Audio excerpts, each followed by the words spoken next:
This week on London Real, we have Rick Doblin, founder of MAPS, the Multidisciplinary Association for Psychedelic Studies. This would be a study with 24 veterans with PTSD who are given MDMA.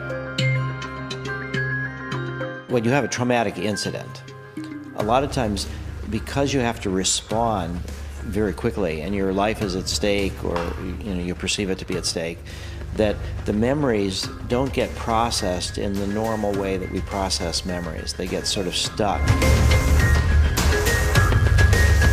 Under the influence of MDMA, with the fear response muted to the trauma, that you can remember the trauma to a deeper, fuller extent.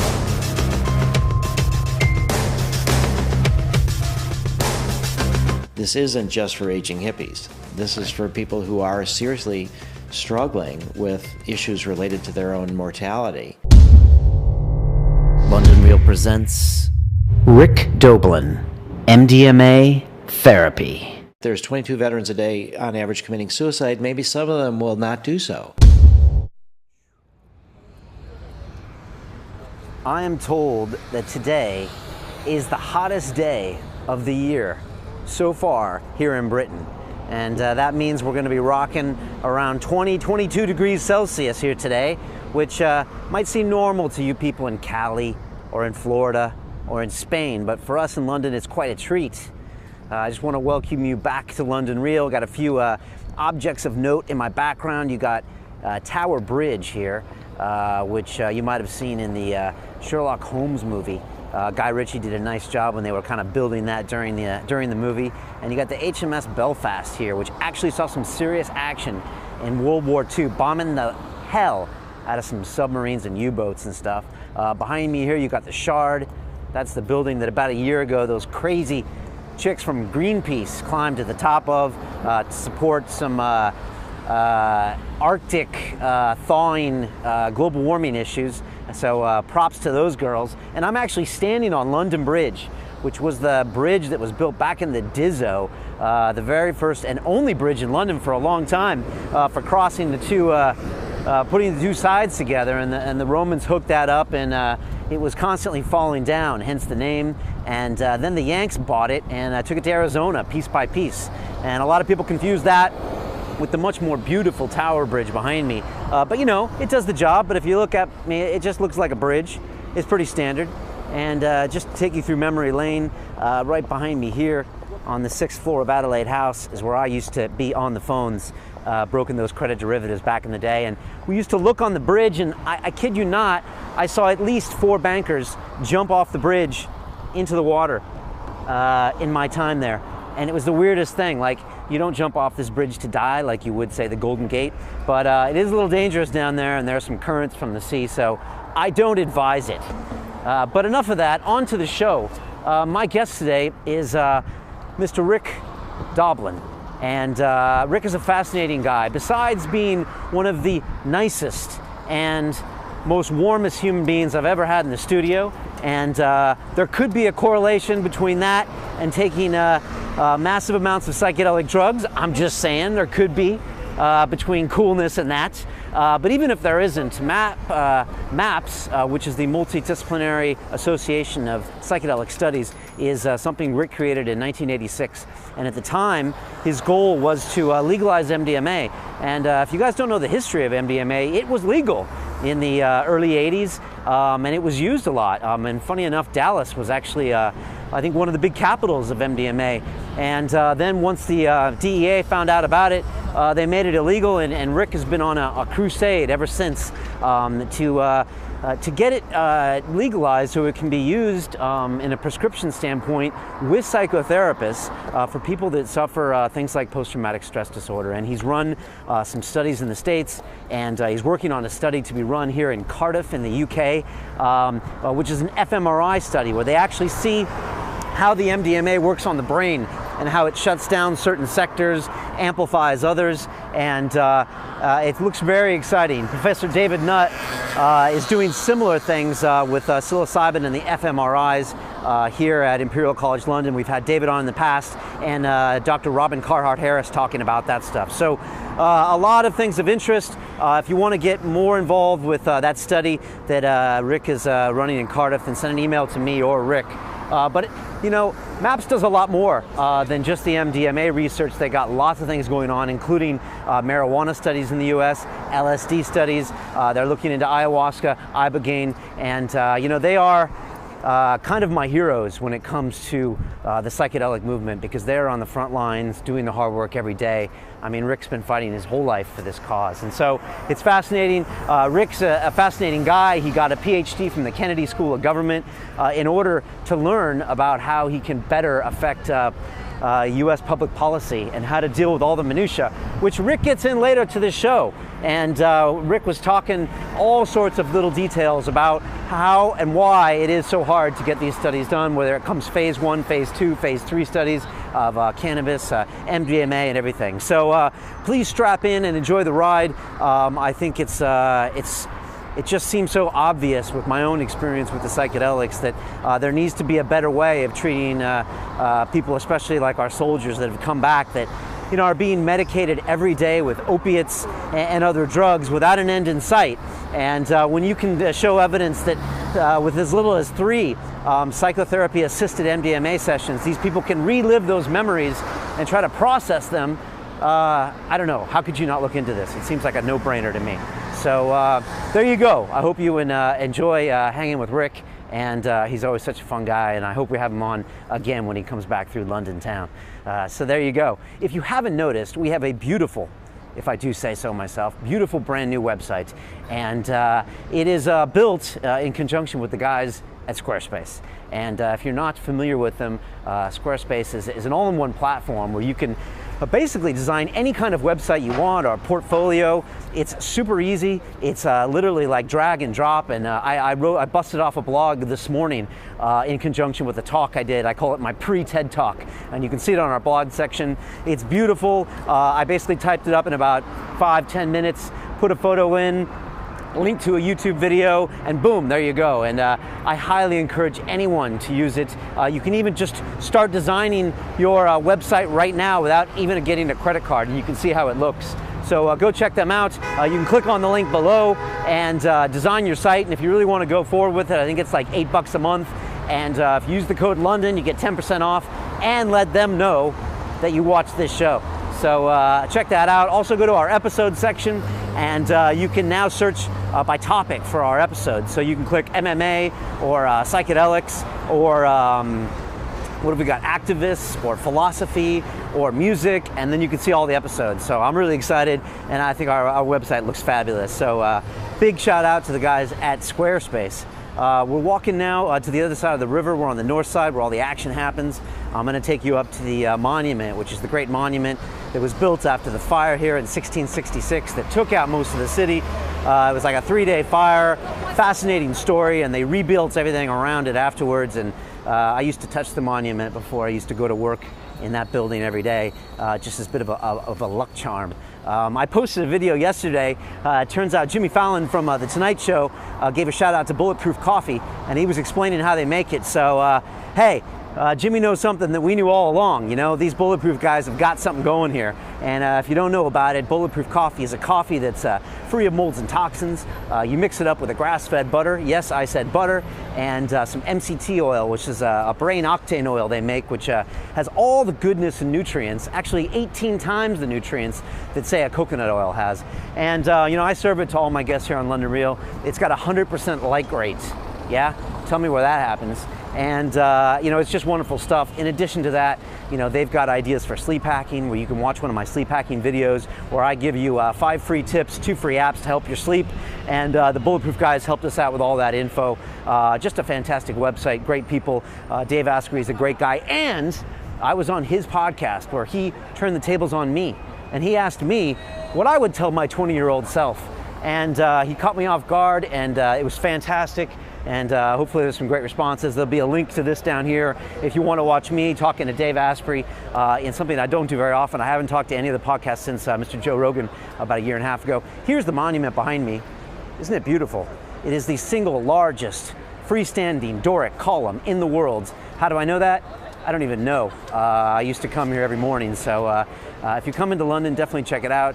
It's got some history over here behind me, and you can see it. So yeah, there you go. I'm going to keep it moving here, and now leave you with Mr. Rick Doblin. I hope you can learn a little bit about the treatment of some of these guys that are our veterans, our firefighters, our police officers, or anyone really, rape victims. You know, you can get PTSD from any traumatic event in your life, a car crash, even witnessing a car crash, you can get that. So I think the more that we can talk about this stuff, and the more I can, tell people like Jake Wood to look into it. He was the PTSD soldier we had on the episode, on the show about a year ago, that, some things are going to happen. So now I leave you with the founder of MAPS, Mr. Rick Doblin. All right, let's do this. This is London Real. I am Brian Rose. My guest today is Mr. Rick Doblin, who is the president and founder of MAPS, which is the Multidisciplinary Association for Psychedelic Studies, which you founded back in 1986 with the goal of making MDMA an FDA-approved medicine, but the organization has subsequently morphed and grown in a big way. You now also study the effects of psilocybin, LSD, ayahuasca, ibogaine, and marijuana for such things as post-traumatic stress disorder, PTSD, depression, end-of-life issues. I think to sum it up best, your website does it great by it says, MAPS envisions a world where psychedelics and marijuana are safely and legally available for beneficial uses, and where research is governed by rigorous scientific evaluation of their risks and benefits. Rick, you're one of my favorite guests ever to be on this show. Thank you, Brian. When I grow up, I want to be just like you. Welcome back to London Real. It's a pleasure to be here. It's I'm hoping to grow up one day too. Oh, really? Yeah, you turned 60 recently, right? Yeah. Geez, you look great for 60. Yeah. And you're not slowing down at all, are you? No. In fact, our projections are that MDMA becomes a medicine in 2021. Okay. And at that point, then I need to switch gears and start my real career, which is as a psychedelic psychotherapist. Oh, okay. All right. So that's the end game. Yeah, that's been the beginning since I was 18. Okay. Starting in 72 to become a psychedelic therapist. And at the time, I thought I would have to do it as an underground activity because I was a draft resistor, and I thought I would have a criminal record, and I thought I would go to jail, and I thought I wouldn't be able to have a normal career, but I could do psychedelic psychotherapy. Both because I needed therapy myself and I wanted to help others, and I felt that consciousness change was the key, was a highly leveraged area, that if I could help promote technologies that supported consciousness change, and particularly sort of mystical unitive experiences, that the political implications of those would contribute to helping us solve all sorts of other problems. And luckily, when President Carter was elected president in 1976, the first thing he did when he was president, the very first day, was he pardoned all the draft resistors. So that's when I started thinking, maybe I can do this above ground. And so I'm still wanting to do that, and I just didn't think it would take me till I was 68 years old or whatever to start my real career. But and so you ultimately want to be a therapist. Yes. And does that mean you're going to need to get any more training? I know you have your PhD from Kennedy School of Government. Yeah. Does that mean you need additional degrees or not necessarily? Yeah, well, that's a degree in public policy. Okay, right. So that doesn't do me any good. I have an undergraduate degree in psychology, and I've trained with Stan Groff, and so I'm certified as a holotropic breathwork practitioner. Okay. Which is using hyperventilation to induce altered states of consciousness that then repressed material and other material emerges and people can work with that. But that's not the same as a credential for actually doing therapy. Okay. So, do you use the breath therapy yourself? Yeah, occasionally. I mean, I generally prefer drugs. Okay, fair enough. More effective? Well, there's, in a way, maybe we could say that it's easier in some ways and harder in others, because with the holotropic breathwork, I have a lot of admiration, because what you're doing is you're hyperventilating and you're encountering your own defenses. And then when difficult material emerges, you have to both continue to deal with it, and then also remember to keep hyperventilating. Okay. So you're sort of consciously overcoming your defenses, which is very challenging. And so when you take a tab of LSD or MDMA or psilocybin or ibogaine or whatever, you don't have to worry about keeping the process going. Right. You've kick-started it with the pharmacology, and then you just have to surrender and open up to it instead of produce it at the same time. Right, right. It's always interesting to me when I hear people say I go into a flotation tank, and it's almost like being in a psychedelic trip, or I meditate and it's almost just like, well, it's actually quite simple just to get there if you want to get there. And there is, I mean, when I go into an ayahuasca ceremony or a psilocybin setting, I mean, I do know that I'm going to get there regardless. And then once I'm there, it's just all about opening up to the situation. I don't have to try to keep myself there. Yeah. Which is...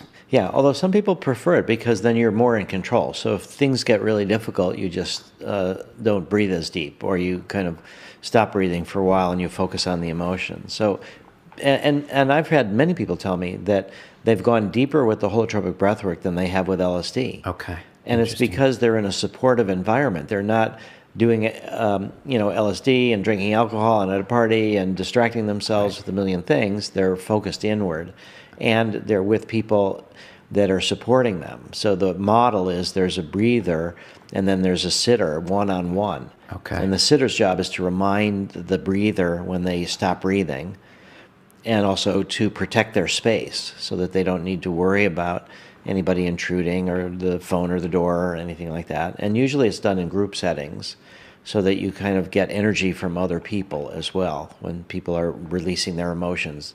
So it's quite a important preparation for it. Stan gives lectures about the theoretical model of where the mind can go during non-ordinary states of consciousness.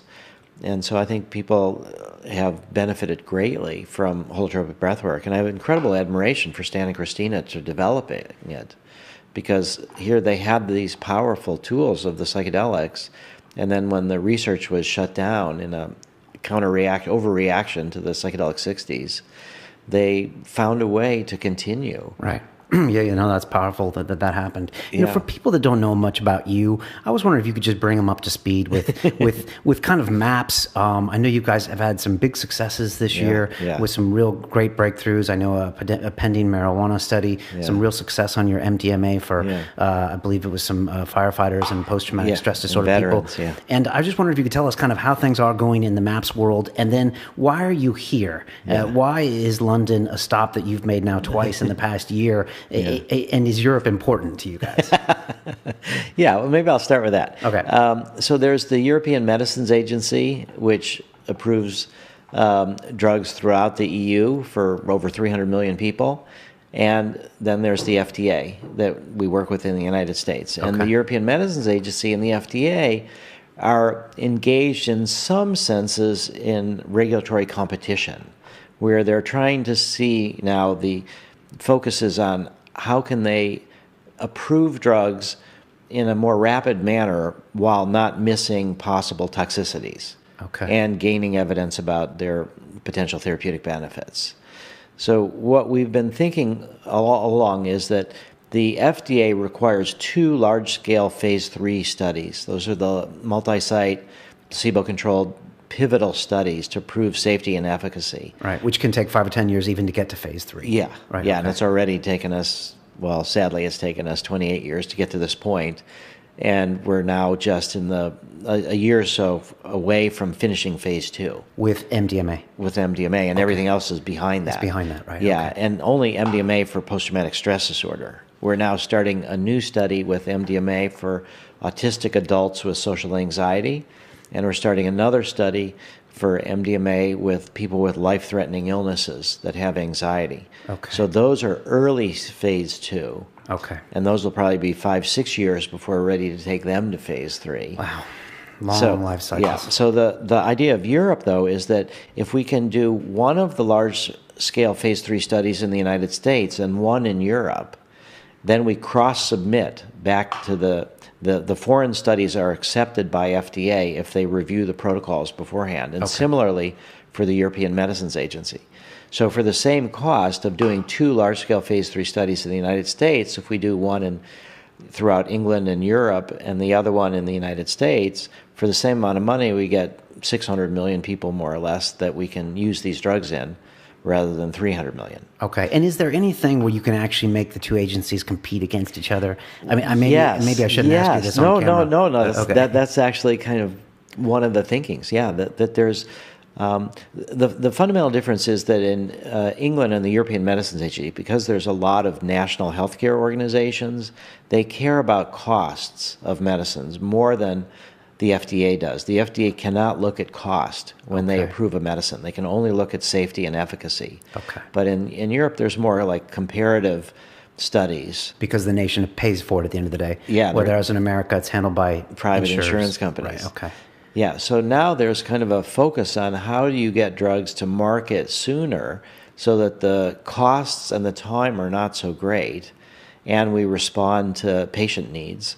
Also, how do you take drugs off the market sooner if they've been approved in a faster way, but then once you start ramping up and now hundreds of thousands of people take them, you find out that there's a 1 in 50,000 risk or something else. So there's an approach in Europe here that's called adaptive designs, where you're kind of learning as you're going. Okay. So there is a little bit of a competition as to which agency can move drugs through the system faster, particularly for what's called breakthrough therapies.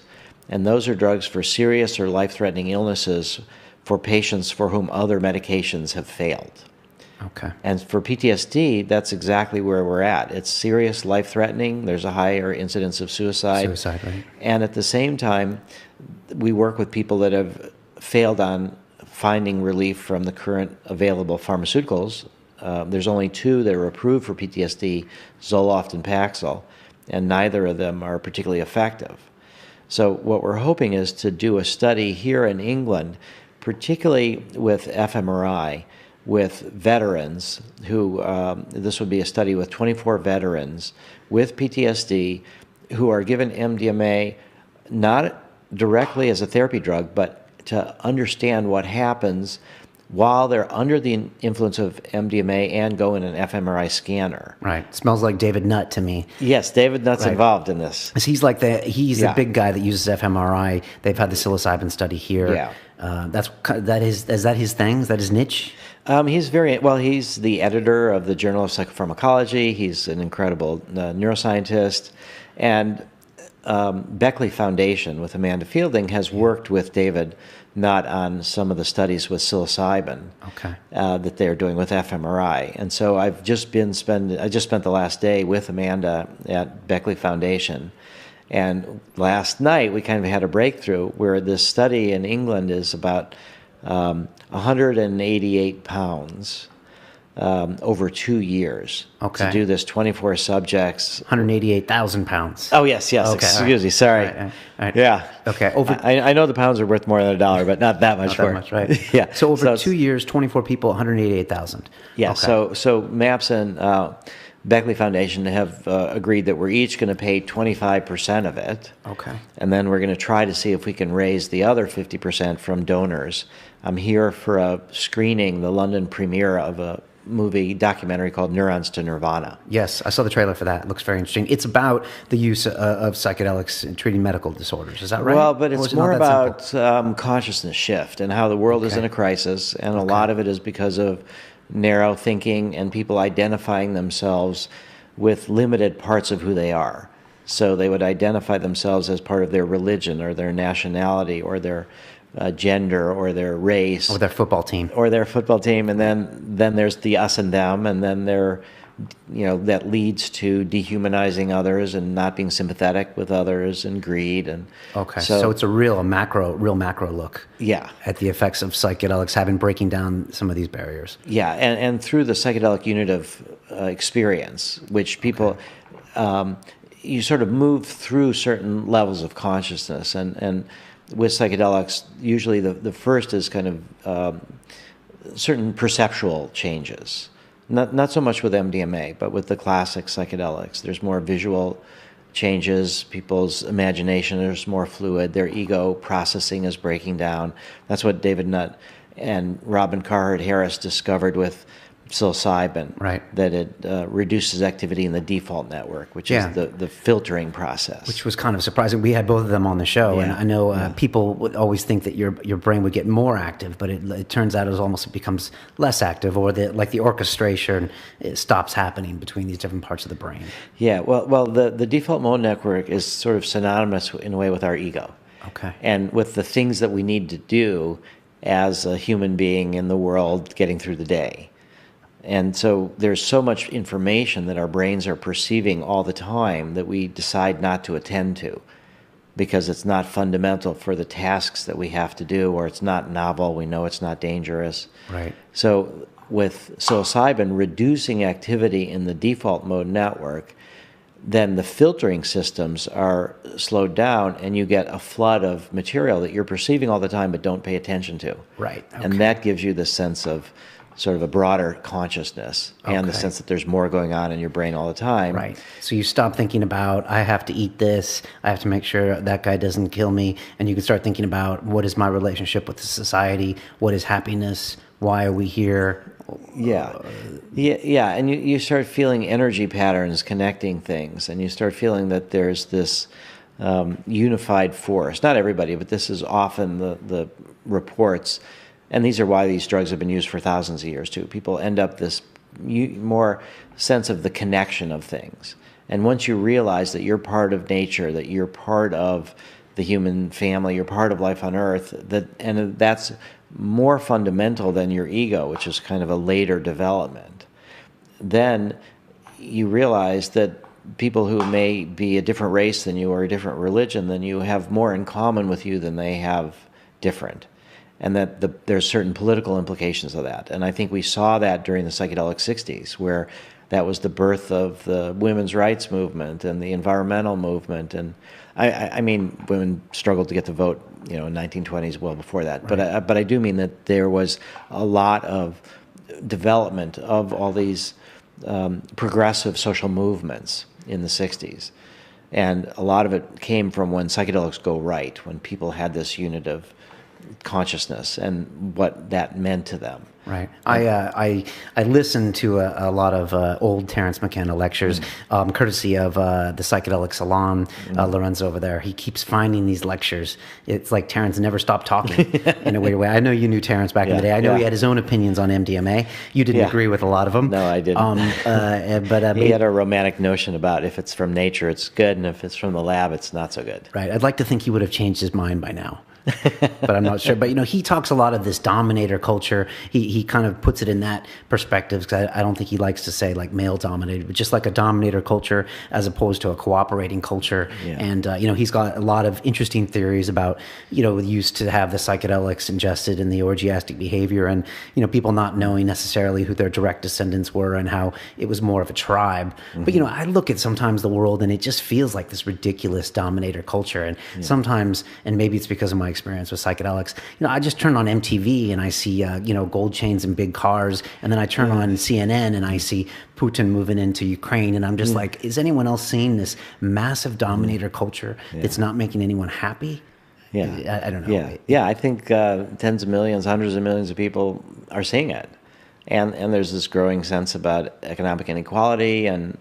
And also you could say the good side of global warming and climate change is that people realize that the problems we have transcend normal national boundaries or religious boundaries. And so we have this growing globalization and this growing sense that the challenges that we face require solutions that will involve cooperation among people who are nominally different from each other and live in different countries. And so I think there's, on the one hand, a growing sense of crisis, environmental crisis, economic crisis, military crisis, and at the same time, the sense of our interrelatedness and how we have to focus more on the human aspects of cooperation.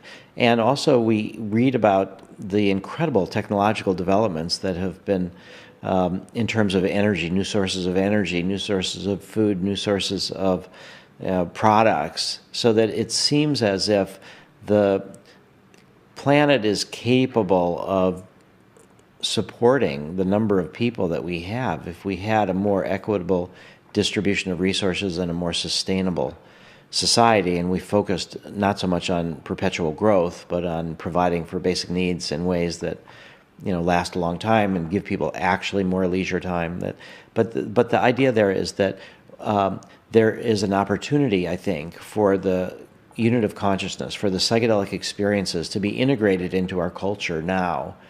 There's a great need, whereas during the 60s it was so new and so novel, and in many, many different ways our culture wasn't prepared for it. Right. I've heard this talked about, and it was the tune in, turn on, drop out. Let's walk away from the rest of society. Let's do our own thing. Let's not integrate it. Yeah. There were a lot of things that were potentially done wrong, right? Yeah, I Even think people so. talk about taking psychedelics in a very egotistical way. I've read old documents about that, where it wasn't all about this, ayahuasca, big tribal love. It was ego trips and a lot of being used for bad purposes, or I don't know, maybe this is just well, anecdotes. even it's still that way too. Right. There's a lot of shamanistic approaches that are about power and not so much about healing. Okay. This is, I did not expect you to talk about this stuff today because, so much of what you do is, you're at the front lines, you're like on the front lines in the hand-to-hand combat, battling these big organizations trying to get these trials done. Yeah. If people had any idea the kind of work you do to get to phase 1 to phase 2 and slow, all of the slowness, the fact that the federal government was against any kind of marijuana studies for a long time, which would seem so counterintuitive based on some of the states' legalizations. But it's interesting to hear you talking about psychedelics in a really worldly macro sense. Is this new for you? Or? No, this is what motivated me as an 18-year-old. All right. But then you get down to practicalities and what's your strategy and what's the next step. And, for me, the whole Kennedy School of Government at Harvard, trying to get my master's and PhD, that was about trying to find practical steps to build bridges between this sort of idealistic, visionary, hippie-ish kind of thought that if we can promote consciousness change and help people move from fundamentalist perspectives to more mystical perspectives and more tolerance, that the keys to human survival are here in our hands. We have the technologies, but we don't have the social skills or the spiritual basis to really manage what we have well. So that's what made me think that when I was turning 18 and was this draft resistor, and what would I devote myself to? And it felt like the most highly leveraged area was consciousness change, because it can ripple out and affect all the different projects. Okay. So I don't often give the big picture in a way like that, because certainly if I were to start talking to the FDA like that, they would wonder. Right. It's interesting though, because you have a film like Neurons to Nirvana, which is looking at that really big, top bird's eye perspective, and then you've got the recent video I watched, which was talking about the Vietnam vet, and on the verge use of MDMA. Fantastic. That was a great job. It was really good. I just tweeted it out today, and great. I think he quoted, just to quote him, his name was Bob Walker. He said, "quote I did in 3 sessions what I couldn't do in 30 or 40 years." Yeah. And it's a great little documentary. It starts out, he's in the diner with I think some of his Vietnam vets, and they're just like, there's no cure for PTSD. These memories are always going to be there. There's nothing you can do. And he goes on to talk about his story of MDMA and some of the studies that you guys are doing. We did have some meetings at the Pentagon where we were talking about working with MDMA with active duty soldiers. And one of their concerns was that people who, if they were to get involved directly, that the word would get out that in some ways this was an acceptable area of research, and their worry was that people would, meaning soldiers or veterans, would decide that there was just no way that they could get into the clinical studies, that they're only for a limited number of people, and they would go out and try to find MDMA on their own, and they might get adulterated MDMA, and they might take it in a non-supportive setting and might end up worse off. Okay. But the people at the Pentagon were like, this is a worry of ours, but that shouldn't stop the research. Okay. And so what Bob Walker's story is about is the opposite in a way. It's somebody that heard about our research, decided that it would be too complicated for him to be part of it. For our study right now in 24 veterans, firefighters, in Charleston, South Carolina, we have over 500 people on the waiting list, and we only have 6 more people to go. So there's an enormous need. So what Bob Walker did was it was hilarious. He said he was near a college, right? So he found MDMA on his own, and then it helped him. And then he found out an underground psychedelic therapist and had 3 sessions with them, and that helped him. And now he's cured of his PTSD. And it's actually 50 years, not 30 or 40 years, because he was in Vietnam in 64, 65. So he is just an incredible example of somebody who has been stuck, frozen in this traumatic replaying of the trauma for 50 years almost. And with a few sessions of MDMA, he was able to break those patterns. You're quoted in that movie, and you said something really interesting. And I've read a few books on the brain, but a lot of people think that a memory is like a piece in your own hard drive in your brain, and you just access it, and that's the data. And you access again, that's the data. But a lot of people believe, and it's probably been proven, that you actually recreate that memory every time you remember, which is why there's a lot of selective memory and a lot of things going on. And you were saying that with the MDMA therapy, you're almost recreating that memory, but now in a kind of a different plane or a different medium. I was wondering if you could explain what you meant by that. Yeah. Well, when you have a traumatic memory, when you have a traumatic incident, a lot of times, because you have to respond very quickly and your life is at stake, or you perceive it to be at stake, that the memories don't get processed in the normal way that we process memories. They get sort of stuck in this fear mode. And then when people survive the trauma, that whenever they think back on it, the trauma is as if it's still happening. It hasn't really been cycled into long-term memory. It's kind of like hovering there, and people are constantly triggered by whatever sounds that might have happened at the time of their trauma. For soldiers, it's loud noises, or if somebody was raped, it's, a dark alley or whatever, that there's constant triggers that make it seem as if it's still happening now. Right. And so under the influence of MDMA, with the fear response muted to the trauma, that you can remember the trauma to a deeper, fuller extent. And a lot of times people recover memories that they had forgotten, that were just so painful. But then when you're looking at them from a perspective where your fear response is muted, and MDMA also increases activity in the frontal cortex, right, where we put things in context, and it promotes oxytocin and prolactin research, hormones of bonding and affiliation and love, that you can reroute the memory in your brain and you can properly put it into long-term storage, so that when you recreate the memory, sort of rewrite the memory, that it's rewritten without the fear, and you can learn from it and differentiate between then and now. So it can finally be processed just like any other event in your life. Yeah. As opposed to just being kind of, it's like almost frozen in time, yet still amplified. Yeah, very much. And so this new understanding of memory reconsolidation, that every time you remember something, you have to actually recreate the memory. And which helps explain how, for some people, one MDMA experience can be sufficient. Right, because it kind of finally resolves that piece. Or it finally processes that piece. Yeah, and then your initial response to it isn't the fear and the panic. So what the study that we're trying to do here at Cardiff University, which now we have half the funds through MAPS and Beckley Foundation, and hopefully we've been rejected by the Wellcome Trust, by Forces in Mind Trust, by the traditional... Why?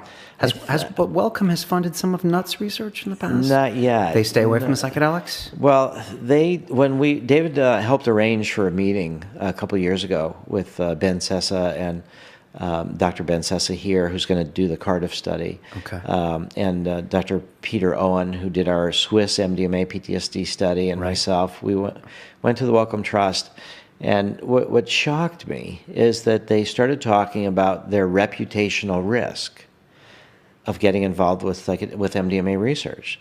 And I was sitting there thinking, you guys have $20 billion, and you are cowards, and you are worried about your reputational risk. I mean... Right, you're the charity. They shouldn't have a reputation, is that what you're saying? Well, they should... So what I told them is, this is a reputational opportunity. Right. You could get involved on the ground floor of an area that looks very promising for the treatment of PTSD. and for understanding the way the brain functions and neuroscience. And yet, in the end, they fell off the other side and decided it was a reputational risk. Does it still surprise you that things like MDMA and LSD, fantastic acronyms, still get this fear response? Or No, it doesn't surprise me because, I mean, even those of us who are advocates of psychedelics, when I think about my next big LSD trip, it's with a certain amount of trepidation. Definitely. There's the ego dissolution, there's the surrendering, there's all the different things that we're keeping at bay from our normal consciousness. There's thinking about death as we get older. So it's fearful. And then you think about a culture that had, an explosion of psychedelics in the 60s combined with certain, let's leave the mainstream and, the kids, no longer doing what their parents wanted them to do and turn into non-dropout. And, that profoundly frightened the culture. And then the political arena was threatened, the propaganda that came on the back of that. Yeah, so people are stuck believing that, LSD causes chromosome damage still, or brain damage, or when I try to tell people that LSD is one of the safest drugs physiologically that we know of, that people don't overdose on LSD, and you can take enormous amounts of it, people have a hard time realizing that. It's got quite a reputation. And we've had shows where we've talked about our before and after ayahuasca experiences.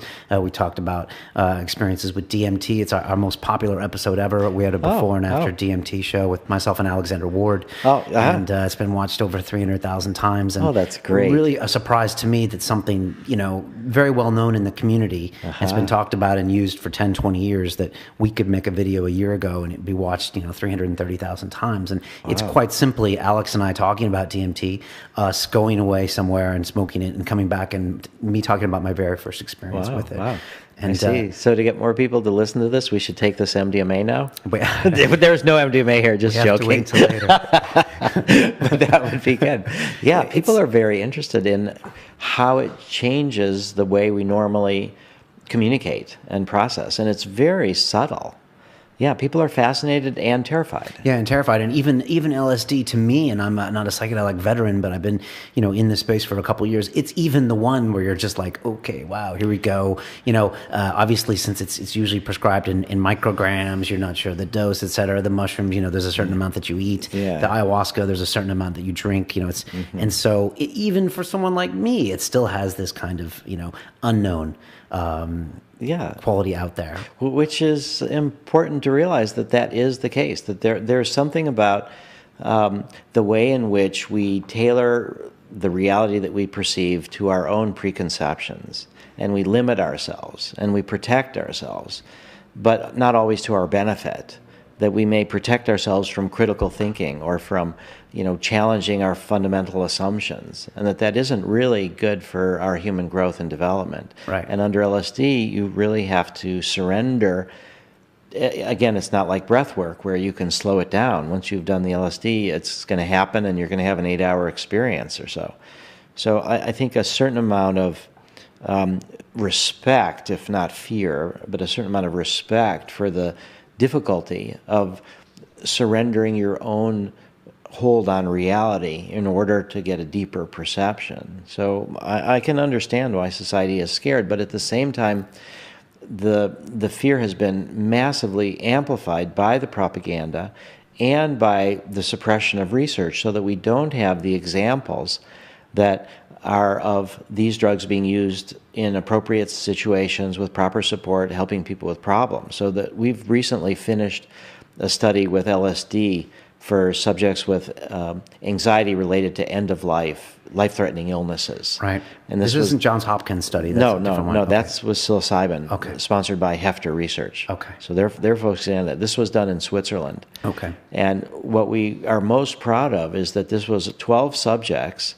It was published in the Journal of Nervous and Mental Disease, and there's a big, in March, it was in the New York Times science section in a really positive way. So this was the first study of LSD in over 40 years, looking at its therapeutic use. And what we were most proud of is that 11 of the 12 subjects had never done LSD before. Okay. So we're showing that this isn't just for aging hippies. This is for people who are seriously struggling with issues related to their own mortality, and that in a supportive setting, LSD, and we used 200 micrograms, which is not an overwhelming dose. When Albert Hoffman first did the first planned experience with LSD, he took an amount that he thought would be smaller than anything known at the time and probably would have no impact on him, and that was 250 micrograms. Okay. And so and he had a life-challenging experience, thought he was dying, and went through all sorts of experiences and ended up feeling ennobled and enlivened by the whole thing. But, they took milk as an antidote. They thought that would help slow down the LSD. They didn't really know. But that what there is this sort of sense that at 200 micrograms, you're bordering on the ego dissolution and the default mode network being, pretty completely suppressed, and this flood of material. So I think what we're sort of saying is that the society that we live in, a lot of times when people feel challenged, when their religious beliefs are challenged or their sense of superiority is challenged, that instead of looking more deeply and accepting a lot of the limitations and broadening their worldview, they end up blocking and then projecting out. So we see that most horrifically in World War II, where it's the Jews are the evil and the Germans are all good, and they're projecting their shadow out on others. So I think the work of psychedelics, the work of becoming more mature, is the work that our culture needs to do in order to face the challenges that we have. And we don't have a lot of emotional tools to facilitate that process. And that's where I think the emergence of this psychedelic renaissance, where now research is permitted again. There's more research now than at any time since the late 1960s, right, with psychedelics. And I think it's very promising. And at the same time, what we're hoping to do is to show people, and this is where I would say I differ with Terence McKenna. Okay. So that Terence had this idea that somehow or other these ideas that are catalyzed by psychedelics are inherently corrosive to ordered systems of government and ordered society. That we're always going to be tearing down the old and building the new, and that there's going to be a tension between the existing society and the sort of psychedelic scouts, okay, the psychonauts that go out to explore consciousness, and that there would be this inevitable suppression and tension. And that was kind of the view in the 60s too. Right. And so I think what I'm trying to demonstrate, and what I believe a lot of people are able to live out through their lives, is that people can have these psychedelic experiences and return home to their families and their work, and that they don't have to go off live on some remote island, or that we can have these awarenesses and live in society. And we can have a society where it's a healthier society, challenging its assumptions, but growing in an organic way, and that the psychedelics will be an essential tool right for that. And if we look at the spread of ayahuasca throughout the Western world right now, not only as a tool for religious ceremonies and spiritual ceremonies, but also in kind of more quasi-therapeutic contexts, we see it's like with the gay rights movement, where people always knew gay people, they just didn't know they knew gay people. And right, once gay people started stepping out, then you think, wow, you can actually be, more or less normal, healthy, happy person and be gay. So it's like that now with psychedelics, but we're behind the curve. So that if the people in England who had taken ayahuasca or psychedelics and were making major contributions to society could just raise their hands, people would be shocked. Yeah, and I've heard this from many guests that have come on here, and the advice has been, and it might have been it was yours last time you were here. Yeah. You said come out of the psychedelic closet, and it's something I have tried to do in the last couple of years, and it's been difficult every step of the way for me. It's just because you think that there's no going back. You think I used to work in the banking world. I'm like, there's no way they're letting me back. But the more I come out, the more, the percentage of guests that have sat in that chair that have either tried ayahuasca or are going to try it is shockingly high. Yeah. And we had 6-time Mr. Olympia, Dorian Yates, considered one of the greatest bodybuilders of all time. And an hour into the show, we're talking to him, and he's like, yeah, I drank ayahuasca when I was in Brazil, and I smoked DMT all the time.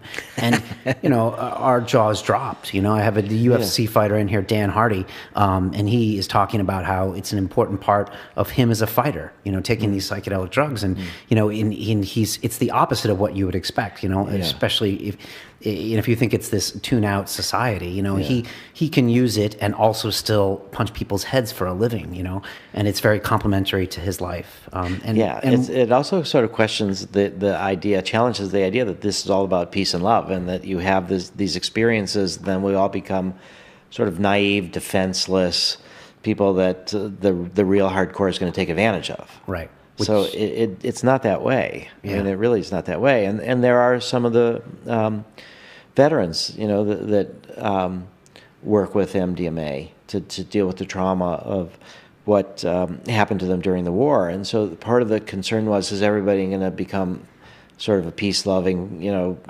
disarmament now kind of person? And we don't find that either. Right. Although we do find, I think, that many of the people who have been in our studies with veterans with PTSD, as a result of the MDMA working through the traumas of being involved with friends getting killed and killing people, that they become more willing to postpone military action until the last resort.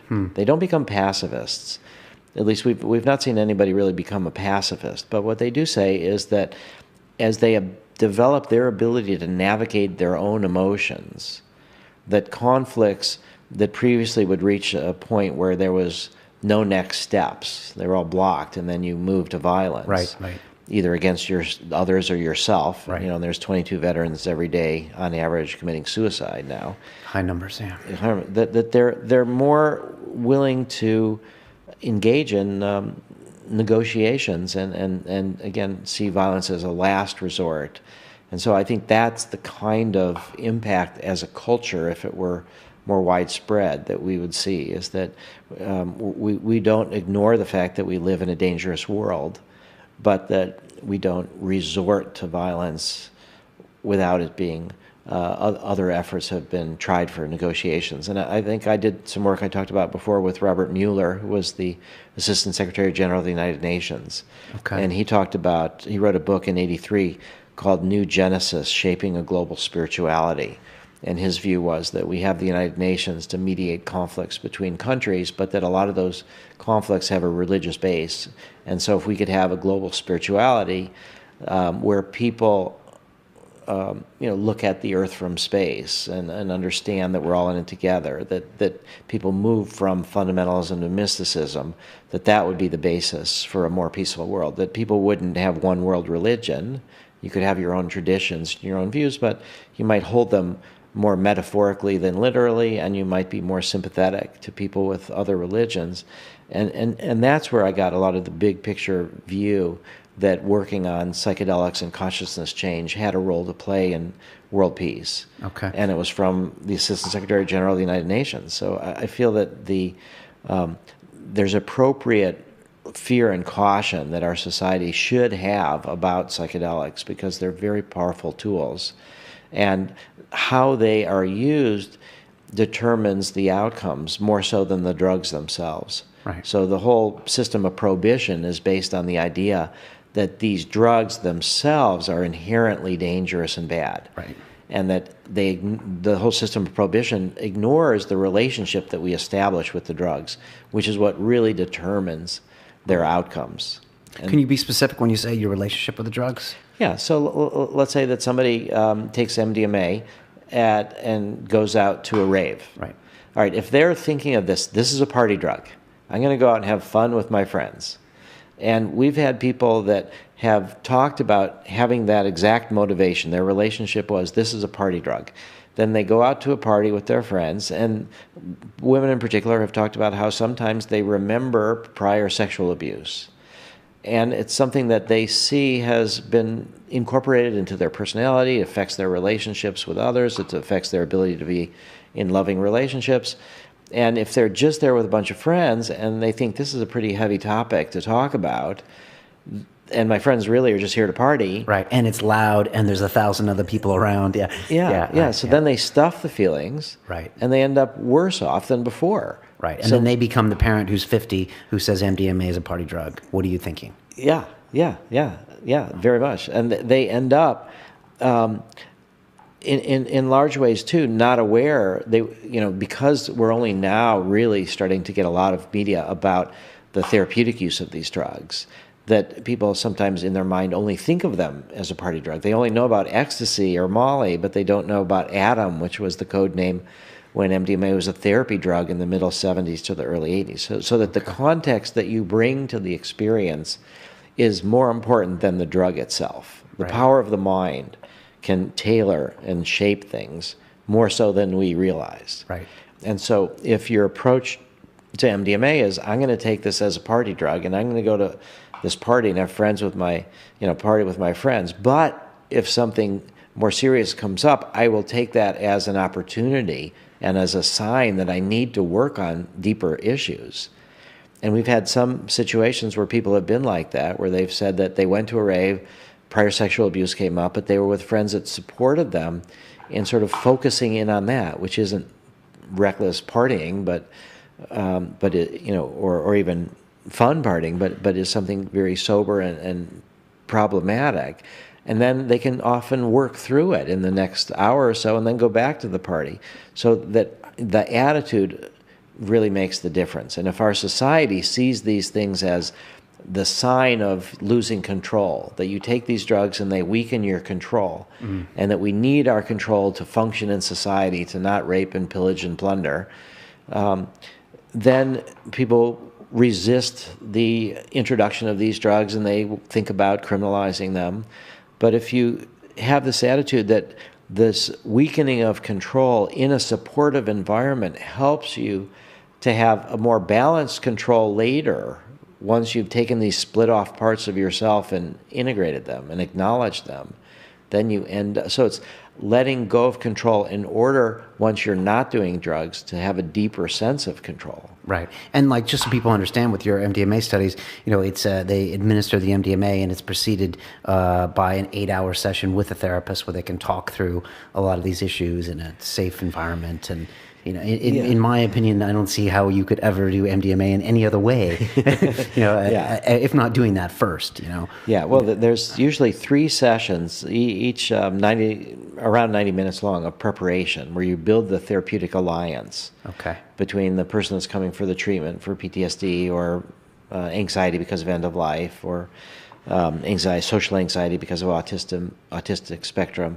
That you get to know the therapist, they get to know you, and we always use a male-female co-therapist team. Okay. And we feel that people get regressed to childhood sometimes in certain moments of the Because it's a MDMA. parental model? It's kind of a parental model. Okay. It's also, there's several reasons for it, but one of them is that the functioning of opposites, so you have male, female working well together.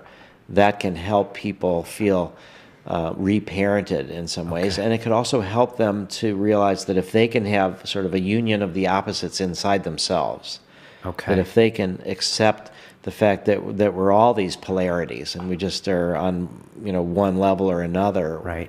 But that inside every man is female sensibilities to some degree and vice versa, that if they can see a model of successful communication between the 2 co-therapists, then that they can adopt that with themselves, and then also they can project onto parental issues onto one or the other. Plus, it's a sense of safety. So a lot of times for post-traumatic stress disorder, we're working with people who survived childhood sexual abuse or adult rape and assault, and to have a male-female team makes them feel more comfortable than if it was just a male or sometimes perhaps just a female. Then the other is that there's 8-hour sessions. So it's a very long time, and sometimes one person needs to go to the bathroom or get something to eat or just take a little break, and so you always want somebody there with them. Okay, and you're on phase 2 there in the States with those studies, and those are proceeding? Yeah. So what we're talking about is sequence of studies and leading towards FDA approval and European Medicines Agency approval around 2021. Okay. And the basic scenario is that first off, you do with a drug, trying to make what pharmaceutical companies do to make a drug into a medicine is you first off develop some molecule, then you do preclinical studies in animals and you get all sorts of toxicity information. Then you start with humans who are healthy volunteers in what's called phase 1 studies. And that's where you look at toxicity and you look at what does the drug actually do. Now, if it's a super toxic drug like anti-cancer drugs, you don't start in healthy volunteers because it's so toxic. Right. So those are like phase 1A studies where you start actually with patients. But that's rare that the drugs that you want to test are so toxic that you can only work with patients. So in general, the phase 2 is where you start the small pilot studies with the patients, and you're trying to figure out the doses, you're trying to figure out what's your treatment method, you're trying to figure out who is your ideal patient population, and you're trying to figure out methodological issues, like how do you do a double-blind study? Right. How many times is this a drug that somebody gets every day, or do they get it once a week or once every month? Like in our MDMA studies, usually it's once a month. Okay. So you figure all this out in phase 2, and you're also figuring out the magnitude of the effect and the variance. Right. So how strong of an effect is it? How easy is it to see the signal throughout all the noise? And that helps you design the statistics to figure out the phase 3 studies and how they should be. And the phase 3 studies are what count for proving safety and efficacy to make the drug into a medicine. Which means in 2021, if all goes as planned, then you could be prescribed this in a psychotherapy session in the future. Everyone could have that option. Yes. That is the end goal. Yes, and we talked a little bit earlier before about the regulatory competition between the European Medicines Agency and the FDA. So there's another program which is called Expanded Access. And what that means is it's like compassionate access. So I described how we have over 500 people on our waiting list for now less than 6 spots in our study with veterans. So that once you start phase 3 and you have your phase 3 studies underway, if you have a drug that is for a serious or life-threatening illness and it's for people who've failed on other medications, you ask for expanded access, which means that patients can seek treatment outside of your clinical trials, and patients can pay for it. Okay. So we can be training hundreds of therapists and be treating thousands of patients before MDMA becomes a prescription medicine. Okay. In this expanded access approach. Okay, which is during the phase 3 Which trials. is during phase 3. If you start slowing down phase 3, they take away your expanded access. Okay. And they do look at your books. You can't make a profit, but you can sell things at cost. Okay. And the safety data counts.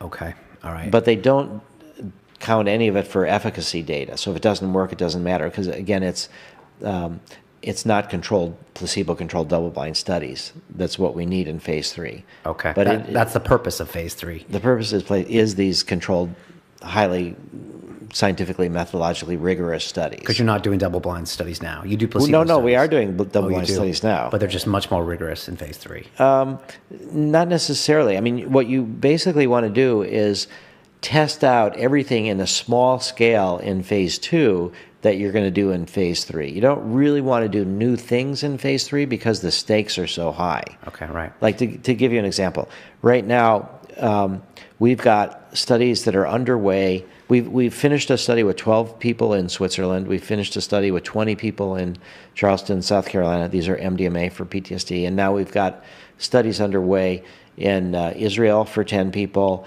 In Canada will be 6 people. And in Charleston will be 24 vets and firefighters. And in Boulder, Colorado will be 23 subjects. So these are relatively small numbers. And we're trying to finish these phase 2 studies. But we are testing out, comparing MDMA versus inactive placebo, comparing MDMA with various low-dose MDMA. We're refining our methods. Okay. So what we've learned is that it's like that the double-blind problem in particular is exceptionally challenging from a scientific methodological point of view. And in some ways, it's an impossible challenge because the therapist is giving therapy to someone and it's pretty obvious if they're not taking the drug. Yes. And double-blind study means that the people giving the drug don't know about it and the patients don't know about it. Yeah. So you can be very objective. But in this case, you know if someone's on MDMA or not. Yeah, you totally know. Okay. And so what we tried to do was called dose response, which was to use low doses of MDMA that might fool the patient and the therapists. Right. And what we've found is that the more that there is this confusion between the doses, the more therapeutic efficacy there is. So meaning that if you give somebody 10 milligrams of MDMA, they're barely going to notice, and you're still going to be able to tell the difference. Okay. And the MDMA is not going to hardly do anything for them. Okay. All right, but as you march up further, and we've done studies with 30 milligrams, 40 milligrams, 25 milligrams, 75 milligrams, 100, 125, that as you go higher in the doses, you end up causing more confusion, but you also end up starting to help people. Right. And so that makes it difficult to show a difference between the full dose and whatever your comparison is going to be if you're also helping people with the comparison. Okay, I think I understand. Yeah, so there's this trade-off, and we've been spending years trying to figure out where is this right place where we get enough confusion between the doses so that it's double-blind, but not so much therapy. Okay. And what we've been finding is that at the 25, 30 milligram dose, that there may indeed even be an anti-therapeutic effect. That it gets people are coming to work on their trauma. They get a drug that they notice a little bit what's happening, but it doesn't really reduce the fear response to their emotions. Okay. And they start working on their trauma, and then it gets to be too painful. Okay. And so this is the problem with the traditional non-drug psychotherapies for PTSD is when people start talking about their trauma to work through it, it's just this trigger that it's like it's happening now, and they can't do it. So you're potentially doing damage to some of those patients by bringing up those subjects without them having a sizable enough dose of MDMA. Yeah, sometimes it gets to be difficult for them, and some people want to drop out of the study. Right, okay, and that's where it becomes... Yeah, and there's large numbers of people that drop out of prolonged exposure and cognitive processing therapy, which are the non-drug psychotherapies for PTSD. So when you have people that are... dropping out, it's not a fair comparison in a way, and particularly if it's anti-therapeutic. So what the FDA has said to us, and what I, for the longest time, I've had the view that we wanted to be the opposite of the pharmaceutical industry. Yeah. You built your organization on that, right? Yeah. I mean, we hired patent attorneys to develop anti-patent strategies, so nobody could patent MDMA for anything. Right. So it's all in the public domain, and so, I in some ways that's been really, really good. But we share our protocols, we share the data, but in some ways it was really bad, in that I missed a trick that the pharmaceutical companies do, which I've just recently managed to do. And that trick is that when the regulators who you worked with retired, you hired them. Okay, all right. So I never even thought of that. That's what, we always talk about how the revolving door of regulators to industry. Right. And how that's kind of a bad thing. And right. All right, so it turned out that the person that was the head of the FDA Division of Psychiatry Products retired. And the next guy that's there, he didn't have the 15-year history with us. He raised some of the early safety concerns that we already have been addressed. We worked with him and his staff and brought the old issues to their attention, and then they're back in the same place. All right, but that's all that I thought. So then I was out in December in California. Dr. Richard Rockefeller, who's one of our supporters, was the former chairman of the board of advisors of Doctors Without Borders, and got sensitized to whole populations being traumatized, and started looking at ways to help that, and started coming to look at what MDMA does. So anyway, he gave a talk at the Commonwealth Club, which is sort of a public forum in San Francisco. And while I was there, a friend referred a young woman, a friend of his, to one of our board of directors, a fellow named John Gilmore, who helped start the Electronic Frontier Foundation, which looks at the internet and trying to keep net neutrality and kind of keep censorship off the internet. In any case, this young woman was a lawyer, and she wanted to switch from corporate law to something else. So I happened to go to lunch with her and with John Gilmore when I was in town, and it turned out she said that she knew about MAPS and that she was really interested, and that her father had recently retired from the FDA. Okay. And I was like, wow. So he was a pharmacologist working for the Division of Psychiatry Products. And so we've started working with him. And then he said that there was somebody else that recently retired, which was the former director, and that maybe he'd be willing to work with us. Okay. So you're starting to use some people that used to work at these regulatory agencies. Yeah, and we're getting great advice from them. Okay. And so I do see that there's some wisdom in what the pharmaceutical companies did. But what we've learned is that there are two approaches to the double blind. One is the sort of regulatory approach, and the other is the scientific approach. They're not always different, but in this case, the regulators have recognized that there is a lot of problems with double blind, not just for psychedelics, but for other medicines for psychiatric indications. Okay. That there's side effects that people can distinguish, that there's... so there might be a better way of doing this in the future? No, in fact, there's no way to do this. So according to what we've been told, we should accept the fact that we are not able to design a successful double-blind experiment. And what that does is it places greater emphasis on the independent raters, that we have to have people that evaluate the outcomes that are not invested in the outcomes. They're not the therapists. Okay. So that we can design our studies comparing MDMA, whatever we decide is the most effective dose, versus an inactive placebo, and that as long as we have independent raters that evaluate the progress people are making, and we're moving more and more towards telemedicine and taking advantage of Skype and the internet, that the raters will be a team of raters that will be sort of calibrated among themselves to have inter-rater reliability. Okay.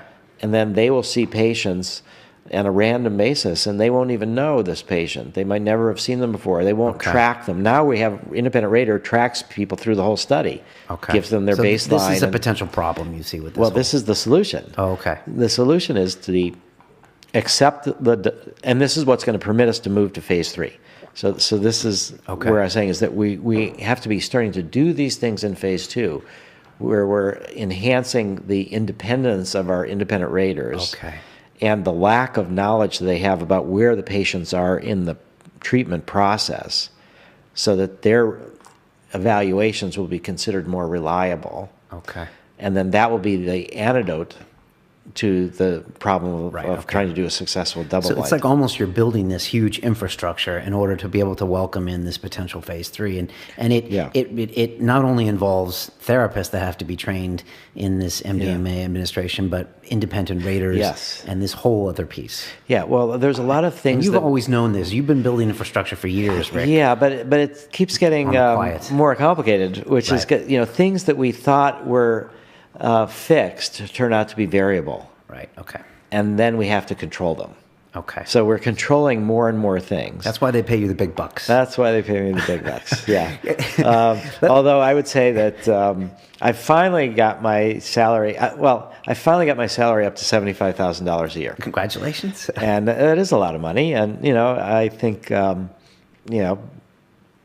maybe with a Harvard PhD, I should be able to do more. But what I really, I love to do this. And so it's not, I have to have enough to send my kids to college and do stuff. But it's not really about the money. And fortunately, my wife is one of those successful women who earns more than I do. And I'm like, not... my masculinity is not challenged. Good. Let me just say that I'm grateful for what she does. Thank God. I mean, like the position you're in is such an important place to be. And every time I see your tweets and every time I read your articles and every time, honestly, I see anything in the news about PTSD or MDMA research, I think of MAPS. And I think most people do recognize. And the big breakthrough that we're making now is with the military. Okay. So that's, since the last time I was here. In a weird way, a blessing in disguise. In a weird way, these crazy wars that the U.S. has got involved with has actually accelerated the adoption of these psychedelics. Yeah, it's true that there's a society in crisis. And if we can respond to that crisis, if we can show that psychedelic-assisted psychotherapy, now in general, everybody's in a crisis about dying. So that's where one of the main areas that Hefter is doing research with is psilocybin for end of life, for cancer. Right. We're broadening not just cancer, but life-threatening illness, and we've just finished the LSD study, as I described, and we're starting one with MDMA. But so we need to show, by virtue of the fact that psychedelics have been suppressed for so long, that these have useful benefits to the mainstream, to the very people that are suppressing these drugs, that they're hurting themselves. So you need to, you're saying that the soldiers is such a small percentage of the population that you need it's something to appeal to everyone, which is end-of-life issues, to make, to make a next step? I think we need a series of areas, and the other main one is the treatment of addiction. Right, okay. Because, people have, again, this simplistic idea that certain drugs are good or bad. Right. And so, and the drugs that are illegal are those that are bad, and they have a high potential for abuse, according to the law. Right. So if we can show that psychedelics, well used, help people with addictions to alcohol, tobacco, to opiates, to cocaine, then people are going to start to question, it's not the drugs, it's how they're used. Right. And so we need... and you're doing some preliminary studies with LSD, psilocybin, or with ibogaine as well? Well, what we're doing is just observational studies of ibogaine and ayahuasca in the treatment of addiction. Okay. So, we only have limited resources. We're focusing on trying to develop MDMA for PTSD. That's going to take 18 million or so. 18 million? From here to the finish line. Okay, dollars. Dollars, okay. Yeah, not pounds, dollars. And we do already have about 6.5 million of that we've received in bequests. Okay. So, we've got 1/3 of what we need. Okay. And the more that we get positive data, the better. And the breakthroughs with the military are hopeful because what we're trying, even though the veterans are a small percentage of the population, they're held in high regard by most of the population. Right. And there's the perception of a national scandal and a national obligation to provide proper health care to people who risk their lives for the country. Right. Yeah, no, it was perfect. When you were here last time, when you take an MDMA study of a firefighter, I mean, it's almost the most marketable study you can give, because you take something that doesn't have an LSD history and buzzword. You take someone that, is revered by the society, and it must be a much easier study to get pushed through. Yeah, very, very much so. And so that's been part of what I learned at the Kennedy School, is this sort of strategic analysis of how you choose the patients that you work with, and how you choose the drug-patient combination, and then how you try to communicate through the media and through the regulatory agencies and others what we're doing. Right. And so you're selling at the end of the day, like everyone else. Yeah. But before we've got a little bit of time left, you had a breakthrough this year with a marijuana study, and I know it's something that last time you talked about. You were kind of throwing your hands up, and you were like, "This isn't going anywhere," and it's frustrating. And I was just wondering what's going on with that. Yeah. Okay. Let me, before I backtrack, I'm not sure quite how much time we have, but I just want to say the breakthrough with the military. Okay. And then we'll do the breakthrough with marijuana. Yeah, we got a half hour. So. Okay. Good. Okay.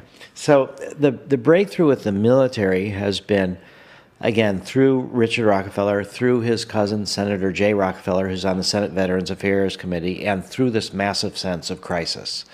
And so what Senator Rockefeller has done is met personally with the head of the VA, and urged him to look into MDMA research, and written letters to the Assistant Secretary of Defense for Health Affairs, somebody who has a $50 billion budget, and encouraged them to look at MDMA.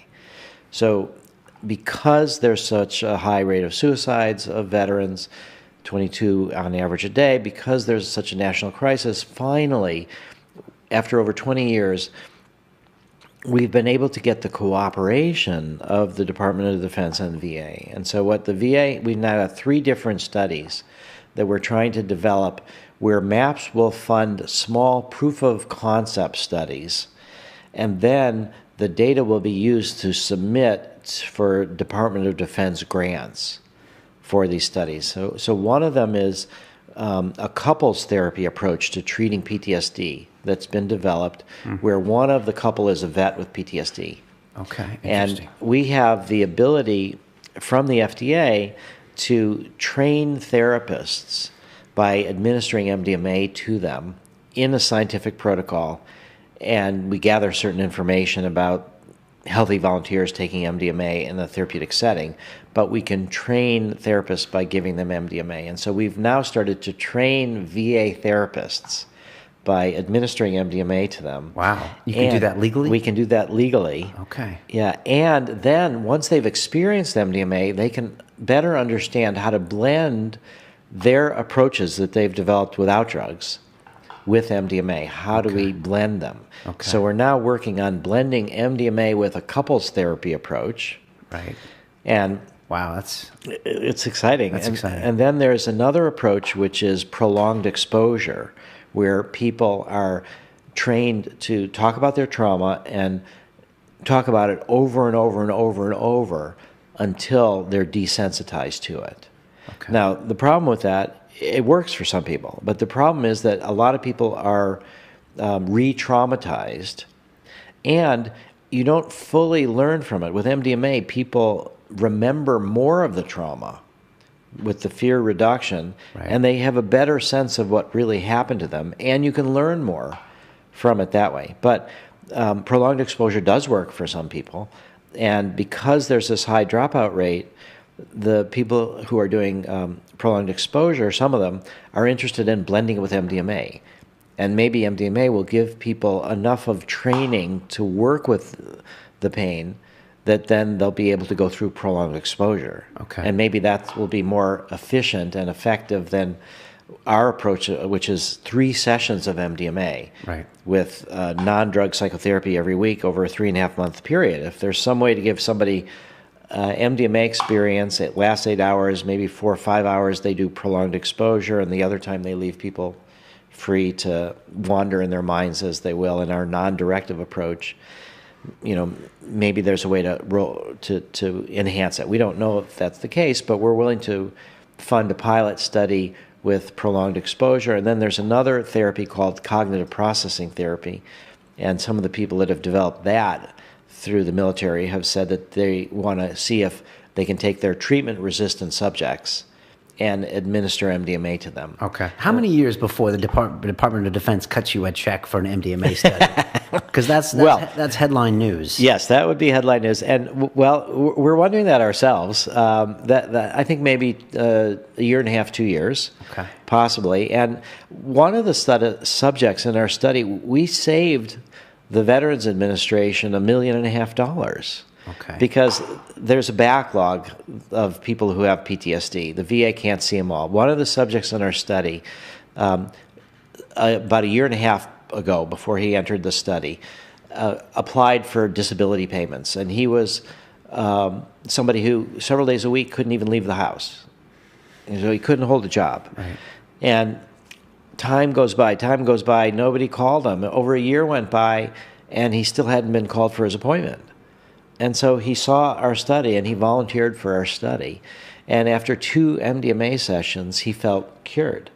Now, our study is 3 MDMA sessions. So he was on his way driving for the 3rd MDMA session when he got a call from the VA, finally, "We're ready for your appointment." And this was an appointment for him to describe his symptoms and see if he could get disability payments. And the average cost to the VA is around $1.5 million, lifetime cost. Okay. Because these are kids in their early 20s. Right. Most of them. And if they get disability payments, they go for the rest of their lives. So he passed on that. He passed on that. He said that there's something about the military ingrained in you about leaving nobody behind. You all take care of each other. Sure. And so he started feeling like he didn't really need the money, but there were other people that did. And that he wanted the pride of working. But he said he knew everything he needed to say to describe his symptoms to get lifetime disability payments. Okay. And he decided not to do that. All right. And did you give this evidence to the We Department told of Defense? we told this to the military. And what'd they say? They said this is really important. Okay. They didn't say, here's half the money, we'll give it to you for your research. But they noted it as... They noted it, and they said, we are now open to possibly funding some studies. So the military is not ready to fund studies in active duty soldiers. Okay. But they're willing, because I think they are worried that they take MDMA, they become pacifists. Yeah, maybe. And they're willing to support studies that we start with the VA. Okay. So we're a couple years away, I think, from Department of Defense funding, but we're only 3-4 months away from starting these studies in maybe 6 months, depending on how long it takes to design the protocols, in starting these proof of principle studies in direct collaboration with the VA. So that's our big breakthrough. That's very powerful. In part of that video that I tweeted earlier, the Verve video, it's interesting because the story isn't about this PTSD guy that goes into one of your sessions. It's about a guy that heard about your session and then went and got the drugs from a college campus, I guess illegally, and took them. Yes. And yet you're still promoting that. Part of me, when I saw that video, was like, wow, Rick's taking a chance, because if he promotes this video and then he tries to go through the front door to these organizations, they're going to be like, well, Rick, you're trying to subvert, the clinical studies. Well, we're not trying to. I mean, we do feel that the public education, which is what we're doing right now, about the results, about that there's hope, that's really important. And the fact that there's 22 veterans a day on average committing suicide, maybe some of them will not do so. And they'll think, okay, there's hope. And maybe some of them will say, I'll wait for 2021. I'm not going to kill myself now. Right. And some of them may try to find therapy in other ways. And so I actually just got an email this morning from Jim Fadiman, who is an early psychedelic researcher who did work with mescaline and LSD for creativity. And he in the 60s, and he saw the Verge video, and he's like, are you going to have to issue a statement, because this was somebody that took MDMA on his own, and that was a concern of the Pentagon. Right. And as I say in the video, though, that is happening, and I feel it's our obligation to try to give hope to some of these people that might otherwise commit suicide, and at the same time, that shouldn't be a reason to slow down the research or not do the research. That should be a reason to expedite the research, so that the massive amount of people that need help, that don't have spots in our studies, can maybe get expanded access, compassionate treatment, or get a slot in our studies. So it is a delicate situation. The other point, though, that why I thought it was important for us to promote that is that was a Vietnam vet. Right. That was somebody 50 years ago, had trauma, and he's been stuck.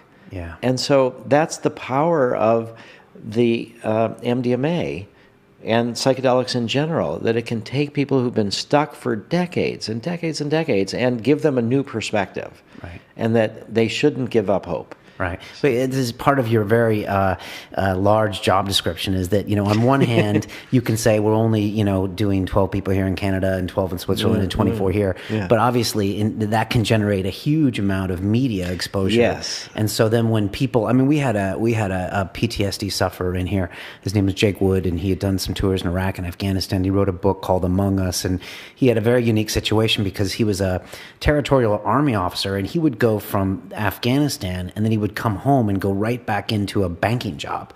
So he had no unit cohesion. He wasn't on a base. Right. It was just this whole, and it was like the juxtaposition of those two things gave him so much trauma. And the first thing I said to him was, have you considered, MDMA or psychedelic treatment, because of the message like you. Yeah. So immediately I'm saying something to him. Yeah. He's asking questions. His buddies are asking questions. They're talking about it, which helps your agenda ultimately, doesn't it? Yeah, I think it does, because I think the military has this obligation to try to help people. And the fact that there are so many people that are not finding treatments that work for them, we need to develop them. So I think it is building support in a good way. And I think the problem is the case that most of people trying to find MDMA will not get pure MDMA. They will get some adulterated other substance, right, or a little bit of MDMA mixed with caffeine, or who knows what the different things are. But they're not likely to find what they're looking for. And so I'm hoping that will, first off, the thought that here's somebody with, stuck from Vietnam can change, and that people are trying to seek their own treatments. Right. We'll expedite it, and that's what I told Jim Fadiman. That okay. I think that we don't need to explain that. I mean, it was clear that he heard about our research, and that's what motivated him. Bob Walker, that's what motivated him to seek the treatment. Right. Well, what's your biggest challenge in the next 12 months? Is it as simple as funding or not? Well, I would say that probably yes, because what we've done is with regulatory agencies around the world. So let's talk now about here in England. So that because I thought Kickstarter, when I thought about this latest thing in Cardiff, I got Kickstarter. But I don't even know how that works or if it's legal or what. Well, Kickstarter doesn't do clinical research, but Indiegogo does. Right. They don't do medical trials, right? Kickstarter doesn't, right? But Indiegogo does, right? Yeah, and we just did one that ended in December. Okay. And raised over $40,000 for MDMA PTSD research, focused on the veterans. Okay. So, and we're going to do another one September, October. So there's going to be a book coming out about our work with veterans. And it's written by Tom Schroeder, who was the editor of the Sunday magazine of the Washington Post. Okay. And so this is going to be published by Penguin Press, which is a large media conglomerate, and they're going to be putting major advertising into this book. And it tells the story of 3 different people.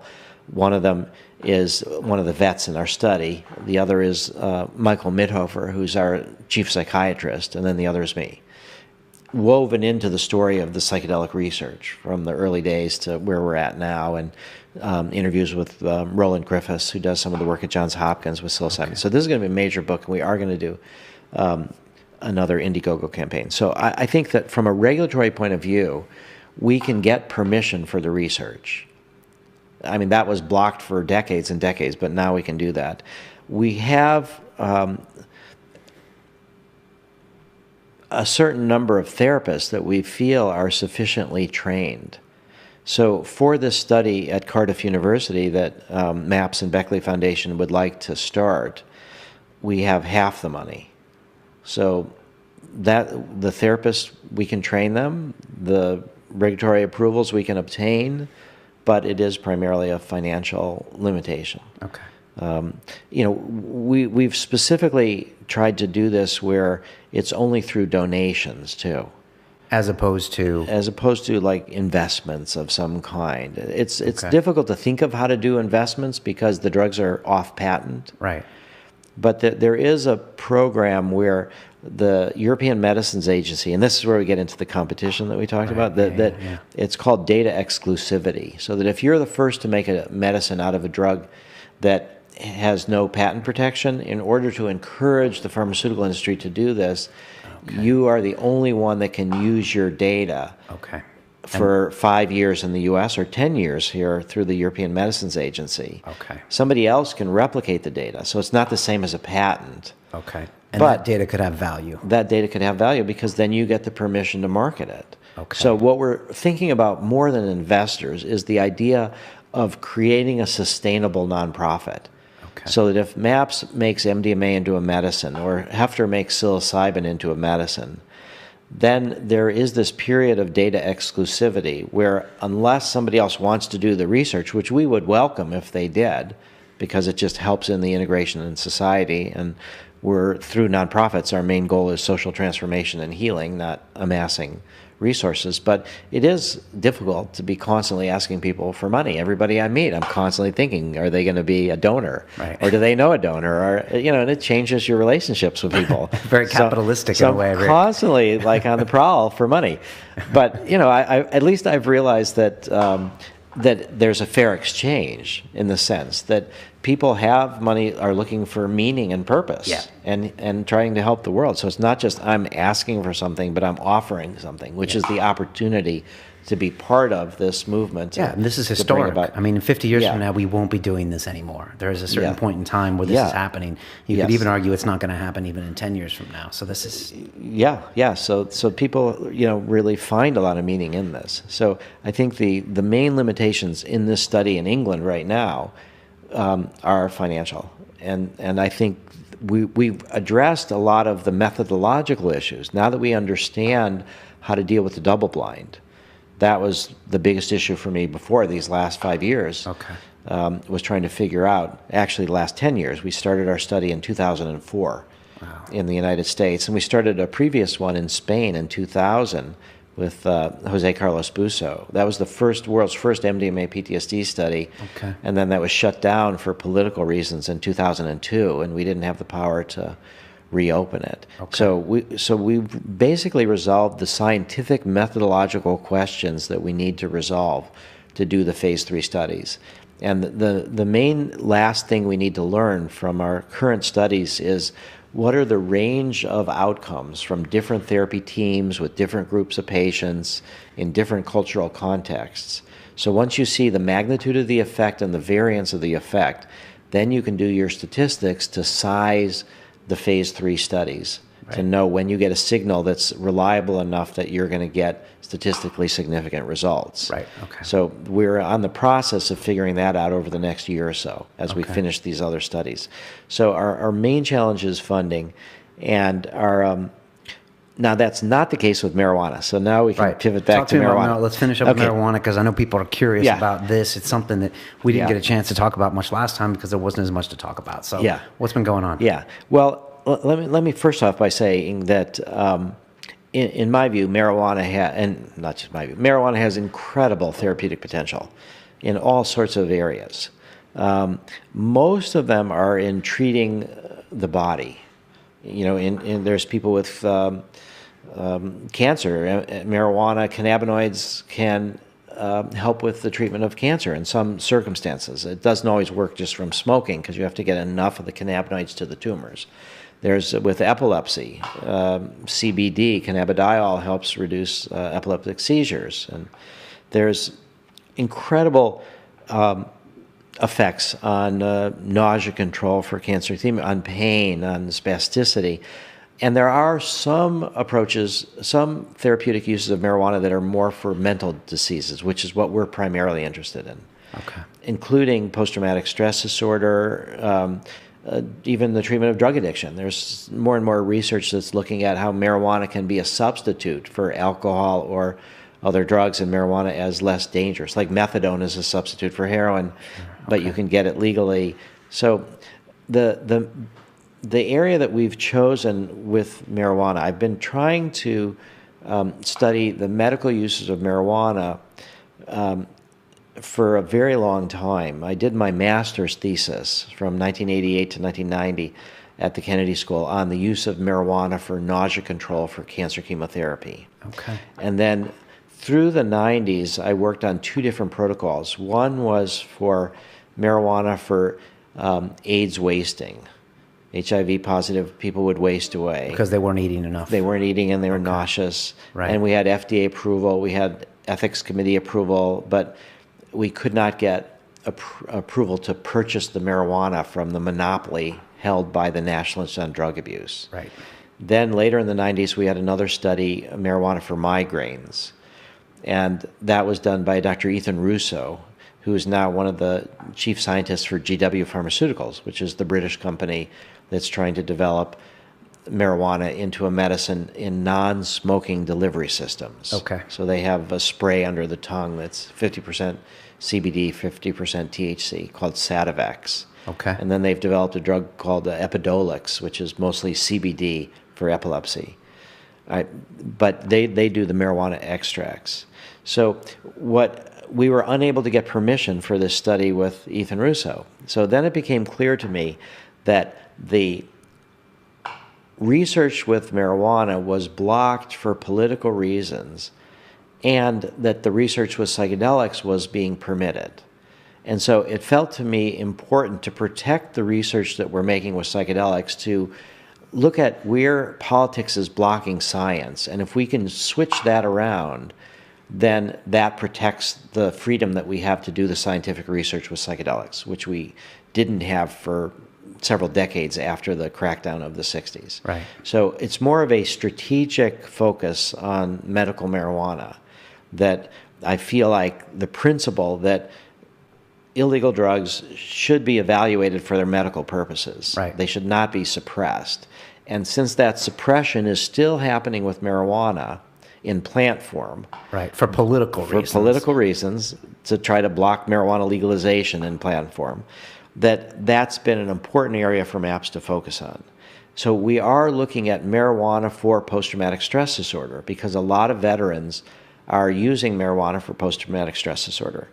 And our view is that patients deserve a wide range of treatment options, and they can choose what's best for them. But in general, marijuana reduces symptoms of PTSD, but it doesn't get to the cause, doesn't cure it the way MDMA can. Yeah. And marijuana is meant to be used as a daily chronic medication. Right. And in general, we want people to be free of having to use drugs on a daily basis unless they choose to. Mm. You know, so I don't think it's inappropriate. Some people may smoke pot every day. I smoke pot almost every day, but not every day. Okay. You know, but not for medical purposes. Right. More for creativity and energy. And, you know, so I think as a treatment for post-traumatic stress disorder, marijuana is not ideal compared to MDMA. Okay. But I think it's still very, very important. And for the same reasons that we're making progress with the Department of Defense and the VA and with the culture with MDMA for veterans, as well as, you know, childhood sexual abuse and adult rape and assault and accidents, we've chosen the veterans as the vehicle to try to open the door to marijuana research. Right. Now, many people have heard that in the United States, there's now 21 states that have approved medical marijuana, and there's 2 states that have legalized. But because those are all states, none of the marijuana that's grown in those states is legal from a federal perspective, and we can't use any of that marijuana in our FDA-approved studies. So the way in which marijuana is being researched, is being politically blocked, is the government monopoly, the existence of the government monopoly, and then they've required a special review conducted by the Public Health Service, in addition to the FDA. The FDA is part of this group called Health and Human Services, and the Public Health Service is also part of that group. But the Public Health Service reviewers, what they normally do is review grant applications where people want to get money from the government, and then it's totally appropriate that they have all these scientists looking at how solid their protocols and their proposals are. But the National Institutes of Health, when they have these grants for research, they're the opposite of FDA drug development, where you don't have to have the vaguest idea how the drug works. You just have to show that it's safe and efficacious. Okay. And FDA will then let you market it without you knowing at all how it works, because people are suffering now. But the National Institutes of Health approach and this Public Health Service reviewers are looking at trying to figure out how the brain works, how the body works, how these illnesses work. So they're looking at mechanisms of action. Okay. So how are you going to do this? Well, you get these. So the government of the United States has set up and sustained this monopoly. And at the same time, they've made this Public Health Service review. They've set up these guidelines that say that if you want to make the marijuana plant into a medicine, this marijuana is not for you. Okay. Because we've already decided, even though the FDA hasn't decided, the people that set this up in 1999 said, you know, marijuana in smoke form is no good. It'll cause cancer. It should never be made into a medicine. So the bias is built in. Right. And the more important thing is the monopoly itself, because the National Institute on Drug Abuse can give marijuana to researchers or sell marijuana to researchers, but they can't provide it for prescription use. So no pharmaceutical company is going to spend $15, $20 million on making marijuana into a medicine with a drug that they can't make into a medicine, that they can't sell. So is there no way around this, or how are you proceeding with your study? Well, importation is going to be, there's 2 ways. Okay, so the breakthrough is that we recognized that that the crisis of the veterans, the fact that many veterans use marijuana, and that we have expertise in PTSD, we decided we would start a study with marijuana for PTSD. And we've also been engaged in a 12-year lawsuit that ended last year trying to break the government monopoly. We wanted to get our own marijuana production facility at UMass Amherst with Professor Lyle Craker. Okay. So I realized that the National Institute on Drug Abuse, their farm is way behind the times. So in 1998 or so is when GW Pharmaceuticals started in England. And they were aware that CBD has powerful therapeutic effects, not just THC. And so Sativex... CBD is the synthetic version of... No. CBD is cannabidiol. Okay. It's one of the main natural cannabinoids in marijuana. Okay. But it's mostly been bred out because it doesn't get you high. Okay. It has anti-pain properties, anti-anxiety properties, anti-epilepsy properties, but it doesn't get you high. And so that's why most growers have bred out the CBD and just produced higher and higher THC. Okay. GW Pharmaceuticals recognized that CBD has medical value, and that's what they focused their product on over 15 years ago. Okay. Right. So the National Institute on Drug Abuse, though, they're not really trying to develop marijuana into a medicine. They're trying to develop, grow marijuana to give to researchers who will show what's bad with marijuana to sustain prohibition. Okay. So you're going to import some of this for your study? Well, eventually. Okay. We can't quite yet import it. So I just want to explain to people that are listening, like, what's the bottom line? How are you going to proceed with the study? Well, we've been able to overcome the resistance. Over 3.5 years ago, the FDA approved our protocol. And then the Public Health Service rejected it. And they looked at it from a basic science review perspective. They rejected the protocol. Okay. Then we went to the University of Arizona at Phoenix, their ethics committee, where we're going to do the study. And we said, here's all the reasons the Public Health Service rejected our protocol. And here's our responses, why we think they're wrong, and every single thing that they said, and why the FDA said, yes, we can do the study.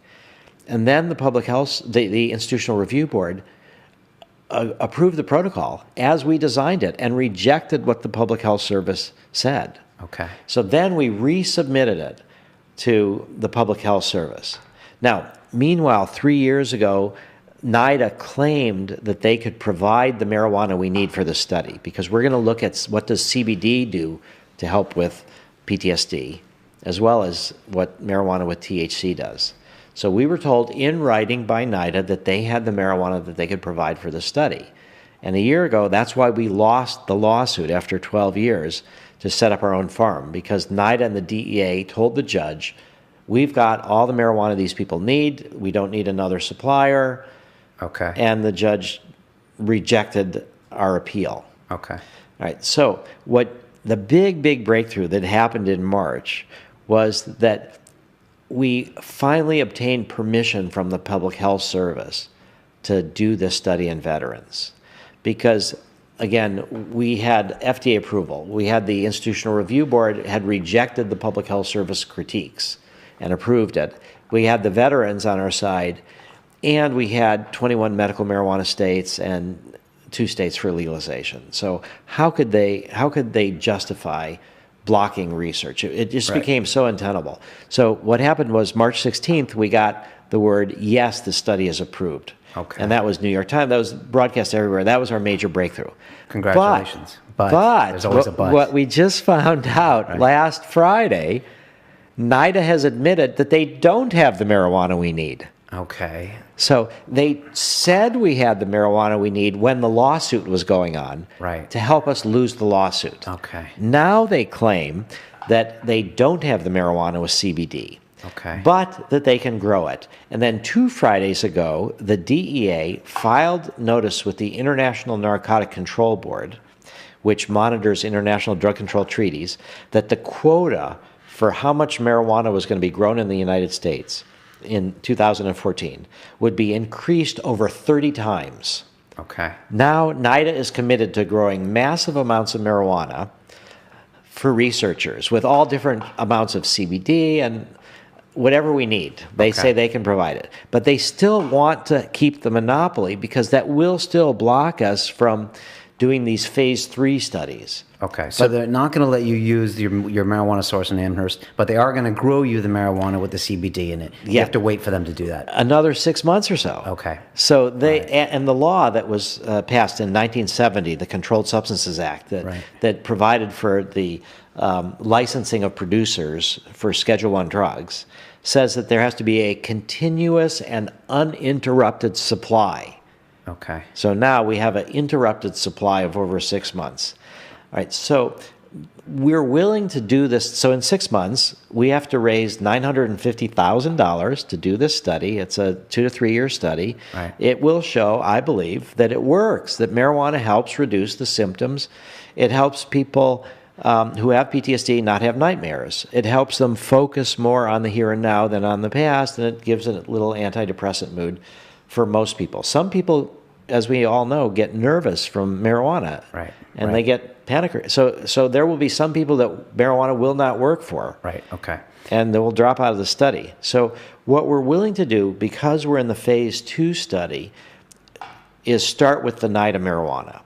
But in 2-3 years from now, when that study is done, we don't want to use NIDA marijuana for the phase 3 study. Right. So that's where importation comes in. Okay. So that there's the government of Canada has now licensed numerous large-scale for-profit medical marijuana producers. I just toured a facility that cost $10 million just for the production facility north of Vancouver that can produce marijuana for 5,000 patients. And the company that's doing that is going to start another $10 million facility. And there's all of these now spreading through Canada. Okay. They're in the Ministry of Health in Israel has licensed multiple for-profit producers. The Czech Republic is moving towards medical marijuana. This is what you're going to use for phase 3. Phase 3, you think? We're going to import, yes. But what has to happen is that these producers have to grow medical-grade marijuana that's called GMP, Good Manufacturing Practices, that has to be accepted by FDA as medical grade for use in clinical trials. And so far, nobody has done that. Okay. And the GW Pharmaceuticals have refused to sell us their marijuana because they don't want their marijuana product, which is the extract under the tongue, to have to compete with smoked marijuana. So GW Pharmaceuticals has taken the view that smoked marijuana is bad and marijuana legalization is bad. Right, okay. Because it's not so good for their products. Now, the producers in Israel and Canada, soon to be the Czech Republic, Uruguay has just legalized marijuana. They're talking about getting into production as well. Okay. They see their big market as not just patients, but for legalization. Right, okay. All right, so they want to open up a door with the U.S. market. And so one of these Canadian companies has offered to pay for a research facility at UMass Amherst if we can get a license. So this is massively complicated. It's still not over yet. I think we just got a little bit of a peek into what it's like to be Rick Doblin.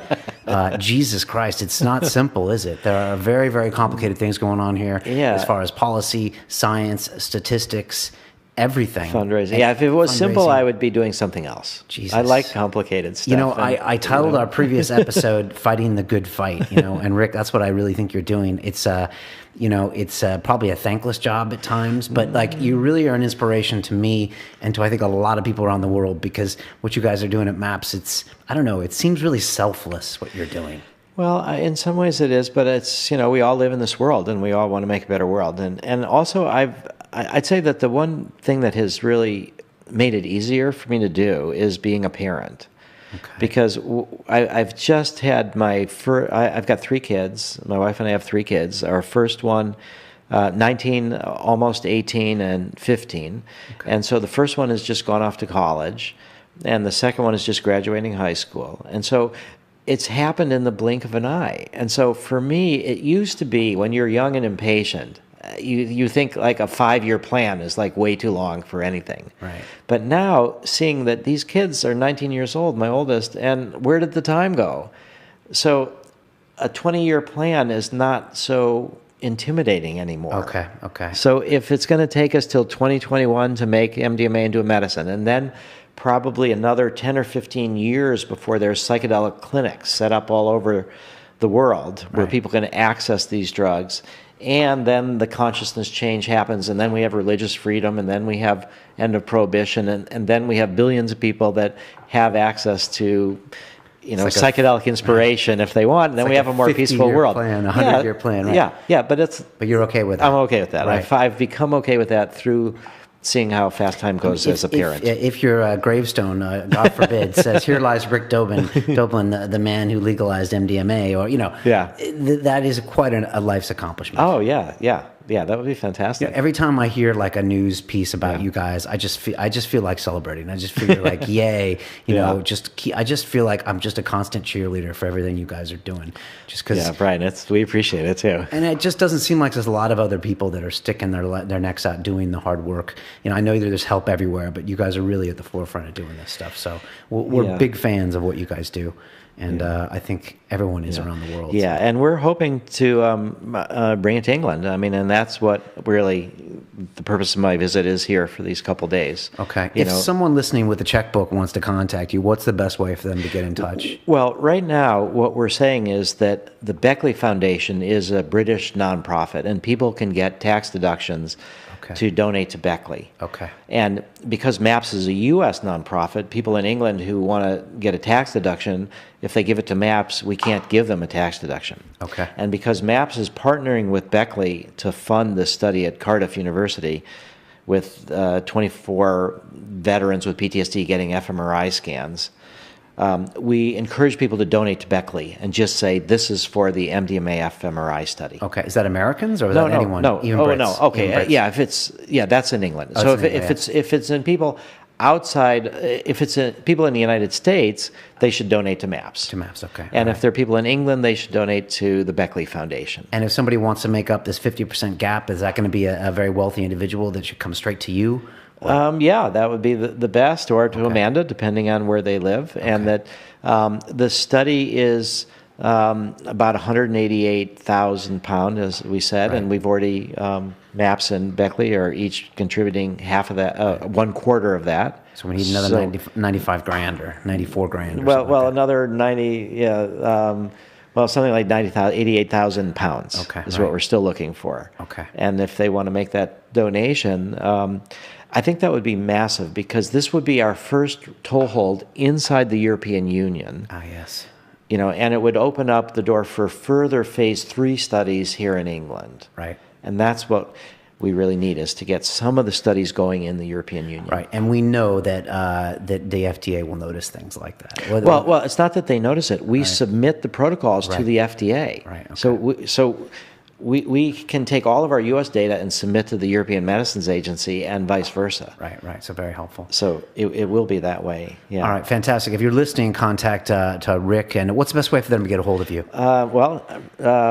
Just send me an email, rick@maps.org. I have a staff member that helps me deal with my email. Okay. So it might be slow, but if people send me emails, they'll get a response. Okay. Fantastic. And on Twitter, you're at Rick Doblin.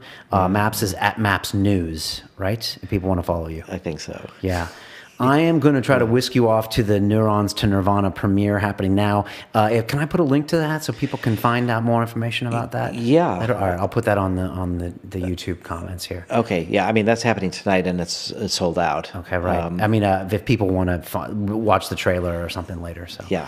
I'll give them. Yeah, and you could put a link to the Beckley Foundation too for how people from England might want to do it, and we also have groups, for our MDMA studies in Israel. If there were Israelis listening, they could donate directly to the hospital there, Bir Yaakov Mental Health Center, and get an Israeli tax deduction. Okay. There's a group, the Swiss Association for Psychedelic Psychiatrists, that takes money from people in Switzerland when we had our LSD and MDMA study in Switzerland. So there's places everywhere to donate if you're an international citizen. And in Canada, where for our Canadian study, Tides Canada will take money for MDMA research. Okay. Rick, all the best of luck. Brian. It seems like you're juggling so many balls. I don't know how you keep everything I don't know how you keep track of everything. Great staff. That's how. Guys, a great staff. But you've got so many different, I don't know how you can, juggle marijuana and then, this MDMA and the LSD studies, not to mention these bigger picture things like the film that you're going to play tonight. But it's huge work you're doing. It's always an honor to have you on the show. You're just such a good person as well. So thanks so much, Rick, and all the best to you and MAPS. Great. Thank you, Brian, for this opportunity, because public education is really the key. That's what's where the fear is anchored. That's where the hope is anchored. And if we can switch from fear to hope and have more people thinking optimistically and participate that there is hope, we'll get there. It's strange because it's become, just such a part of our identity here at London Real. It's probably, 20% of our episodes have some type of, psychedelic discussion, and it was never by design. It was just by the fact that, I've gone out there in the world and experienced the world and experienced these things, and I can't not talk about it. And for me, I agree with what you said earlier. It's not about dropping out or let's dissolve the government. I do another show called Silicon Reel about the tech industry. I'm an open capitalist. I have all sorts of other things that I love doing, and I believe that psychedelics is just a part of the human experience and a very critical part. And I think it's going to make us all understand who we are. So that's why I continually talk about it. So anyways, thanks so much, Rick, and all the best. Okay, great, Brian. Thank you. All right. What we call reality is in fact nothing more than a culturally sanctioned and linguistically reinforced hallucination.